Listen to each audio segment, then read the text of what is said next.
Kilometres अंत sir किट्ले किट्ले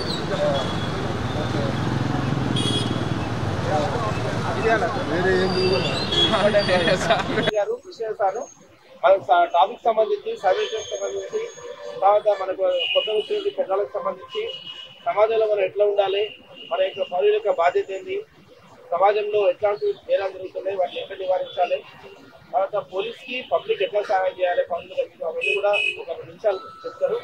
మీరు జాగ్రత్తగా చదివించండి. మీ అందరికీ తెలుసు, ప్రజల సహకారం ఉన్నప్పుడు మాత్రమే శాంతి భద్రతలు కాపాడబడతాయి. నేరస్తుల్ని పట్టుకోవడంలో కానీ వాళ్ళకి శిక్షలు పట్టడంలో కానీ లేకపోతే నేరాలు జరగకుండా నిరోధించడంలో కానీ మీరు ప్రజల సహకారం అవసరం. అప్పుడు మాత్రమే నేరస్తులు నేరాలు చేయకుండా కట్టడి చేయగలుగుతాం. కాబట్టి ముఖ్యంగా ఇప్పుడు మనకు తెలిసిన నేరాలు అయితే మనం ఏదన్నా దొంగతనమైనా లేకపోతే కొట్టుకున్నా ఎవరు నేరస్తులు అనేది మనకు తెలుస్తుంది కదా. అప్పుడు పట్టుకోవడం కూడా ఈజీగా ఉంటుంది. కానీ ఈ సైబర్ క్రైమ్ మెయిన్ ఇప్పుడు ఏం నడుస్తుంది, సైబర్ క్రైమ్ ఎక్కువ.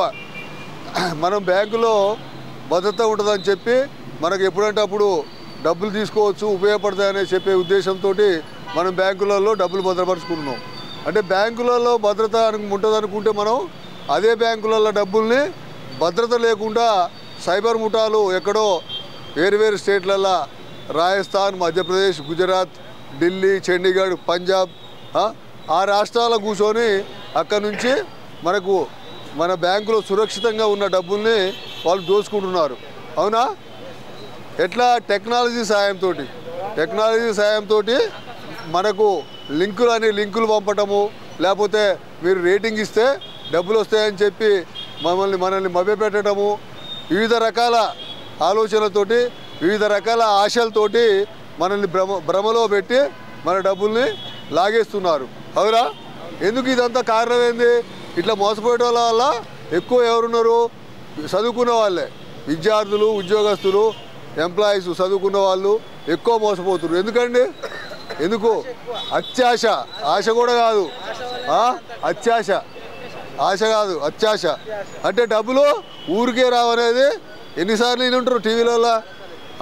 ఊరికే వస్తాయా? మరి ఊరికే రావని తెలిసి కూడా మనము అత్యాశ పోతున్నాం అంటే ఏంది? మన తప్పే. అంటే దానికి నేరాలు మనం ఎక్కడో నేరం చేస్తుండు కాబట్టి వాడిని పట్టుకోవడం చాలా కష్టము, పట్టుకుంటాము అయినా కష్టం. అందువల్ల మనం అప్రమత్తంగా ఉండాలి, మన డబ్బుల్ని మనమే కాపాడుకోవాలి. అవునా? ఇప్పుడు నీ సెల్ ఫోన్ ఉంది, ఎంత భద్రంగా కాపాడుకుంటావు? అదట్నే. అవును కదా? అందుకోసం అపరిచితమైన కాల్స్ కానీ లేకపోతే తెలవని లింకులు కూడా మీకేంది అప్పిస్తానగానే ఏదో పుణ్యానికి ఇస్తున్నట్టు వాడు మనం కట్టాల్సిన పని లేదన్న లెవెల్లో మీకు ఎవడు అప్పిస్తా అని ఫోన్ చేయగానే అబ్బా ఇక ఎగిరేసుకుంటా అప్పుకు మనం ఎగబడతాం. వాడు దాన్ని క్యాచ్ చేసుకొని మీకు లింక్ పంపుతాడు, ఆ లింక్ ఓపెన్ చేయమంటాడు. లింక్ ఓపెన్ చేయగానే నీ అకౌంట్ ఉన్న డబ్బులు అప్పు సంగతి అటు దేవుడు ఎరుగు, మన అకౌంట్ ఉన్న డబ్బులు పడేసుకొని పోతాడు. అవునా కాదా? అలాంటప్పుడు మరి ఎట్లా? జాగ్రత్తగా ఉండాలి మనం. అంటే ఇంకా డిజిటల్ అరెస్ట్ అంటారు. అంటే మనం ఫోన్లోనే లేకపోతే వీడియోలో అరెస్టు మీరు భయపెడతారు. ఫోన్ ఎప్పుడైనా ఎవడు ఫోన్ చేసినా కూల్గా మాట్లాడాలి. నువ్వు భయపడుతున్నావు అని తెలిస్తే వాడు ఇంకా నిన్ను భయపెడతాడు. భయపెట్టి నీ కాడ కన్ఫ్యూజ్ చేసి డబ్బులు లాగుతాడు. అవకాశం ఎవరు కూడా మీరు ఇవ్వద్దు. ఇస్తారా? ఇల్లు ఎవరికైనా సైబర్ క్రైమ్ కూడా ఎవరైనా బారిన పడరా? ఏం చేయాలి? సైబర్ క్రైమ్ నువ్వు పడ్డావా? ఎట్లా? దా నీ ఎక్స్పీరియన్స్ చెప్పు. ఇట్లా లక్కీ లాటరీలో విన్ అయ్యారు, 16 లక్షల అమౌంట్ వస్తుంది, లేదంటే కారు కావాలంటే కారు వస్తుంది అంటే నేను నిజమే అనుకున్నా, నాకు తెలియదు అప్పటి వరకు. అమౌంటే కావాలి, కారు వద్దు అంటే మీరు మాకు 3 lakhs ముందు మాకు అమౌంట్ డిపాజిట్ చేయండి, అప్పుడు మీకు అకౌంట్లో షో చేస్తా అంటే నేను 3.5 lakhs నేను అమౌంట్ వాళ్ళకి డిపాజిట్ చేసిన, వాళ్ళు ఇచ్చిన అకౌంట్కి గూగుల్ పే చేయమంటే చేసిన. తర్వాత నేను చేసిన దగ్గర నుంచి వాళ్ళ ఫోన్ కలవట్లేదు. ఆ రోజు నుంచి వెంటనే మళ్ళీ ఇక్కడ ఎల్బీ నగర్ పిఎస్ పోయి కేసు పెట్టిన తర్వాత 6 monthsలో సార్ వాళ్ళు లక్ష్మణ్ రెడ్డి సార్ వాళ్ళు పట్టించారు. పట్టించారు. డబ్బులు వచ్చినాయా? 6 months తర్వాత వచ్చినాయి. ఎంత వచ్చినాయి? నా అమౌంట్ నేను మొత్తం వచ్చేసి. అంటే ఇప్పుడు దీంట్లో ఏంటంటే డబ్బులు పోయినప్పుడు ఎమ్మటే కంప్లైంట్ ఇవ్వాలి. ఏదో టోల్ ఫ్రీ నెంబర్ ఉంటుంది 1930. మీరు ఎమ్మటే పోయినప్పుడు 1930 కాల్ చేస్తే ఆ డబ్బుల్ని పుటాన్ హోల్డ్లో, అంటే ఒక్క నిమిషం మాట్లాడినాక దాన్ని వాటిని హోల్డ్లో పెడతాం. హోల్డ్లో పెడతారు దాన్ని, ఆ అమౌంట్ని హోల్డ్లో పెడతారు. అంటే అప్పుడు మీరు ఎమ్మటే 1930 కాల్ చేయడం కానీ లేకపోతే మెయిల్ కూడా ఉంటుంది, ఆ మెయిల్ అడ్రస్కు మెయిల్ చేయడం కానీ చేసినట్టయితే తప్పకుండా మీ డబ్బులు పోయిన అనుకున్నవి కూడా తిరిగి వస్తాయి. ఇప్పుడు మన రాచకొండ కమిషనరేట్లో మన సార్ వచ్చినాక, సిపి సార్ సుధీర్ బాబు గారు వచ్చినాక దీనికి చాలా స్టాఫ్నిచ్చి పటిష్టంగా అమలు చేస్తూ ఇలాంటి కేసులల్లో ఎమ్మటే జనానికి డబ్బులు వచ్చే విధంగా ఎట్లా చేయొచ్చు అని చెప్పి అది దాని మీద చర్చించి ఇప్పుడు డబ్బులు కూడా చాలా వరకు బ్యాంకుల నుంచి డబ్బులు నిందితుల కానుంచి వచ్చే విధంగా చేస్తున్నారు.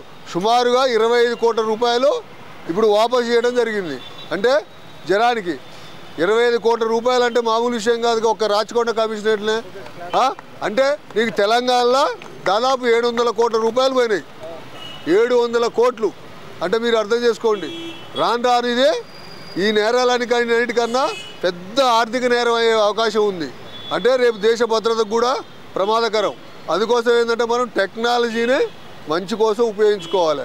మీరందరూ కూడా ఎప్పుడు కూడా అప్రమత్తంగా ఉండాలి. మీరు ఫోన్లలో వచ్చే ఏకే ఫైల్స్ కానీ లేకపోతే లింకులు కానీ లేకపోతే ఈయన చెప్పినట్టు మాయమాటలు చెప్తే నమ్మకుండా మనం భద్రంగా ఉండాలి. మన డబ్బుల్ని మనమే కాపాడుకోవాలి. అవును కదా? అవును.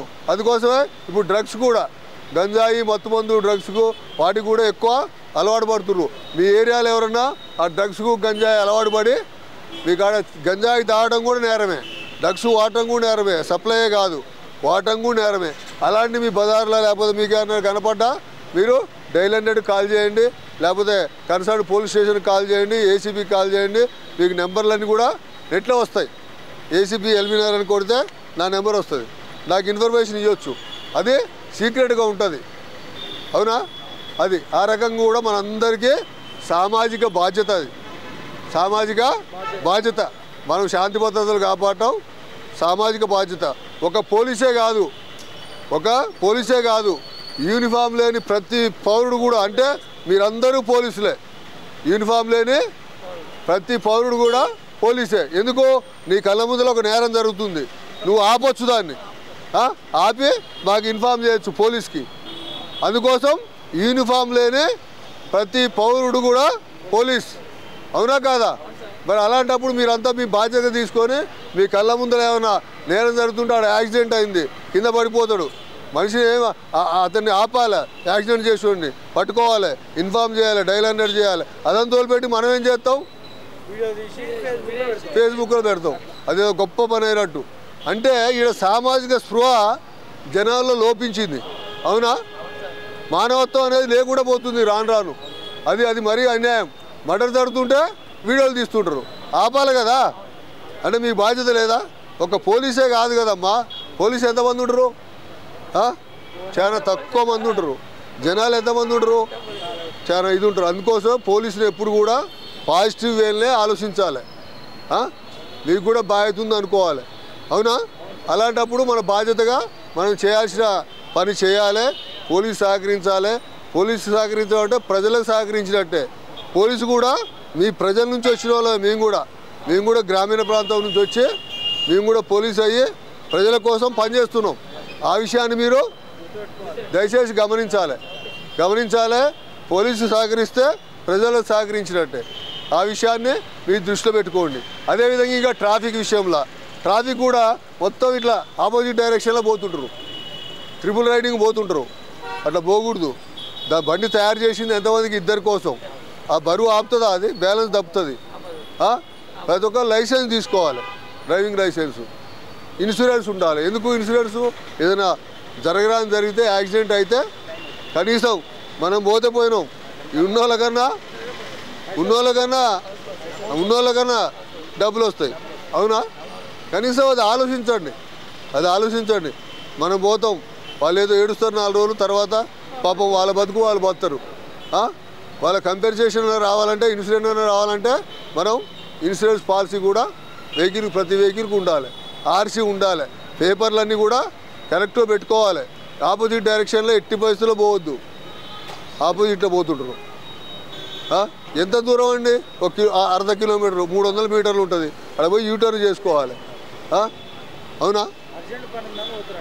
అర్జెంట్ పనిగా మనిషి ప్రాణం విలువైందా బాబు? నువ్వు ప్రాణం ఎంత విలువైందంటే నువ్వు 1,00,000 కోట్లు ఇస్తే నువ్వు ప్రాణం తెస్తావా చెప్పు? ఎవరన్నా తెస్తారా? చాలా మనిషి జీవితము చాలా ఉన్నతమైంది. ఈ జీవరాశిలో మనిషి జీవితం అంతా అదృష్టవంతులు మనం. ఎన్ని అవకాశాలే, ఎంత అవకాశాలు ఉన్నాయి మనకు భూమి మీద బతకడానికి. ఇన్ని అవకాశాలు ఇస్తుంది సృష్టి మనకు. దాన్ని మనం సద్వినియోగం చేసుకోవాలి. అది ఆలోచించుకోండి. ఆపోజిట్ డైరెక్షన్లో వచ్చి ట్రిపుల్ రైడింగ్ పోయి మనుషులు తాగి డ్రైవింగ్ చేయొద్దు. తాగి డ్రైవింగ్ చేస్తే జైలుకు పోతారు. అంటే తాగి డ్రైవింగ్ చేస్తే జైలుకు పోతారు. జైలుకు పోవడమే కాక మళ్ళీ ఏదైనా అయితే మనిషి ప్రాణాలే పోతాయి. ఫ్యామిలీ ఎంత సఫర్ అవుతుంది? మీరు మీ ఫ్యామిలీ గురించి, మనందరం కూడా మీ ఫ్యామిలీ గురించి ఆలోచించండి. ఇంత కష్టపడి ఏడో పని చేసుకొని వస్తున్నావు నువ్వు, అవునా? నువ్వు పని చేసుకొని వస్తున్నప్పుడు నీ ఫ్యామిలీ ఇంటికాడ ఉంటుంది. మా ఆయన సేఫ్గా వస్తాడు, మా నాన్న సేఫ్గా వస్తాడు అంటే మీ పిల్లలు ఎదురు చూస్తుంటారు. మీ పిల్లలు, మీ భార్యని ఒక్కసారి గుర్తు చేసుకోండి ప్రతి ఒక్కరు. ఆ అవసరం ఉంది కూడా, అవసరం ఉన్నది కూడా. ఉన్నప్పుడు మాత్రమే మనకు మన బాధ్యత గుర్తొస్తుంది. కాబట్టి ఆ విషయాన్ని కూడా మీరంతా దయచేసి దృష్టిలో పెట్టుకొని మీరు ట్రాఫిక్ నిబంధనలు కూడా పాటించాలి. ఎందుకంటే యాక్సిడెంట్లే ఎక్కువ మంది సరిపోతున్నారు. ఈ మర్డర్ కేసులు, ఈ గొడవలలో, దొమ్మిలలో కాకుండా యాక్సిడెంట్ వాళ్ళ చనిపోయే వాళ్ళ సంఖ్య ఎక్కువ ఉన్నది. మరి దాన్ని కంట్రోల్ చేయాల్సిన బాధ్యత అందరి మీద ఉంది. ట్రాఫిక్ నిబంధనలు పాటిస్తే కావు. నువ్వేమనుకుంటావు? నువ్వు కరెక్టే పోతున్నావు అనుకుంటావు. అవతల వాళ్ళు కరెక్ట్ రావాలి కదా. ఇప్పుడు ఈ రోడ్లో పోయేటోళ్ళు ఆ రోడ్లో పడి ఈ బండి దాన్ని గుద్దుకొని అవతల రోడ్లో పడి అవతల వాళ్ళు చనిపోయినవి కూడా ఉన్నాయి. అర్థమవుతుందా? అట్లా ఉంటుంది యాక్సిడెంట్ అంటే. అందుకోసం మీరందరూ కూడా దయచేసి ట్రాఫిక్ నిబంధనలు పాటించండి. మీ ప్రాణాలను మీరే రక్షించుకోండి. హెల్మెట్ చాలా ఇంపార్టెంట్. మోటార్ సైకిలిస్టులు ప్రతి ఒక్కరు కూడా హెల్మెట్ ధరించాలి. ఎందుకంటే హెల్మెట్ మనకు ప్రాణాన్ని రక్షిస్తుంది. నువ్వు మోటార్ సైకిల్ మీద పోయే వాళ్ళకు హెల్మెట్ కింద పడితే కంపల్సరీ మనిషి తలకాయకి ఏం కాదు. హెల్మెట్ రక్షిస్తుందా లేదా? హెల్మెట్ ఉంటుంది, కింద ఎరగబెట్టుకుంటాడు, లేకపోతే వెనక గుసాను పట్టుకుంటాడు. అవునా? అట్లా పెట్టుకోవద్దు. హెల్మెట్ ఉన్నది పెట్టుకోవడానికే. కాబట్టి హెల్మెట్ పెట్టుకోండి. మీరు ఈ గింత దూరమే గంత దూరమే అంటే యాక్సిడెంట్ అయ్యేది ఎంత దూరమే అవుతుంది. అది ఎప్పుడు కూడా దగ్గర దూరం కాదు. దయచేసి మీరు అంతా అర్థం చేసుకొని హెల్మెట్ పెట్టుకోండి. కారు దూరాలు సీట్ బెల్ట్ పెట్టుకోండి. అన్ని రకాలుగా ట్రాఫిక్ నిబంధనలు పాటించండి. రోడ్డు భద్రతకు సహకరించాలి. మీ ప్రాణాలు కాకుండా ప్రజల ప్రాణాలు కూడా మీ చేతుల్లోనే ఉంటాయి. కాబట్టి మీ వల్ల మీకు ఇబ్బందే. ఏది ట్రాఫిక్ నిబంధనలు పాటించకపోతే రోడ్డు మీద పోయే వాళ్ళకు కూడా ఇబ్బందే. రోడ్డు మీద పోయే వాళ్ళు మీరు యాక్సిడెంట్ చేసి చంపే ఎవరు ఇచ్చిండు? అసలు ఎవరు ఇచ్చిర్రు? ఇవ్వలేదు కదా. అందుకోసం తప్పకుండా మీరందరూ కూడా రోడ్డు నిబంధనలు పాటించి తప్పకుండా మీరు సేఫ్టీగా ఉండాలని, అదేవిధంగా ఇంకా మీరంతా తల్లిదండ్రులు మీ పిల్లలు కూడా ఏం చేస్తున్నారు అనేది రోజు గమనించండి. సెల్ ఫోన్లు చాలా ప్రమాదకరం. సెల్ ఫోన్లని టెక్నాలజీ కోసం మాత్రమే, అప్డేట్ కావడం కోసం మాత్రమే ఉపయోగించుకోవాలి తప్ప ఇవాళ పిల్లలు సెల్ ఫోన్లతోటి చాలా మంది ఖరాబ్ అవుతున్నారు. కాబట్టి వాళ్ళు జాగ్రత్తగా చదువుతుర్రా ఇంకేం చేస్తున్నారు అనేది కూడా గమనించి మీరు తప్పకుండా వాళ్ళని మంచి భవిష్యత్తునిచ్చి మంచిగా చదివించుకొని మంచి విలువైన జీవితాన్ని ఇవ్వాల్సిందిగా విజ్ఞప్తి చేస్తున్నాను. ఇంతసేపు మీరు సంయమనంతో మీరు ఆలకించినందుకు మీ అందరికీ మరొకసారి ధన్యవాదాలు తెలియజేస్తూ తప్పకుండా పోలీసుకు సహకరించండి, శాంతి భద్రతను కాపాడండి. చాలా మంది ఇప్పుడు బయటికి వెళ్ళినప్పుడు బస్ ఎక్కేటప్పుడు కానీ, సంతలకు పోయినప్పుడు కానీ, మార్కెటింగ్ పోయినప్పుడు కానీ ఏం చేస్తున్నారంటే పై జేబులలో సెల్ ఫోన్ పెట్టుకుంటారు. ఎంతమంది పై జేబులో సెల్ ఫోన్ పెట్టుకున్నారు?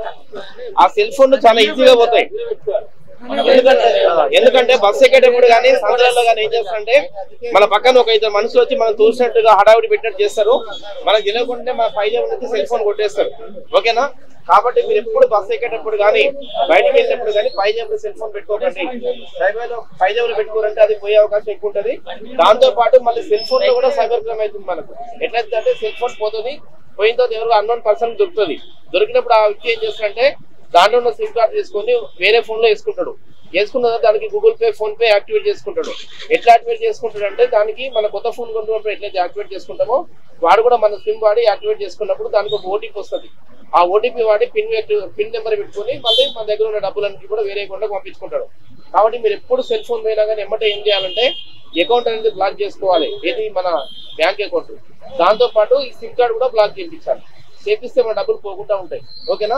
అందరూ అది గమనించండి. చాలా మందికి పైజేబులో పెట్టుకోవడం అలవాటు. బస్ ఎక్కడో పెట్టుకోవద్దు, మార్కెట్ పోయినప్పుడు పైజేబులో పెట్టుకోవద్దు. ఇంకో విషయం ఏంటంటే దీనికి రేడియేషన్ ఎక్కువ ఉంటుంది.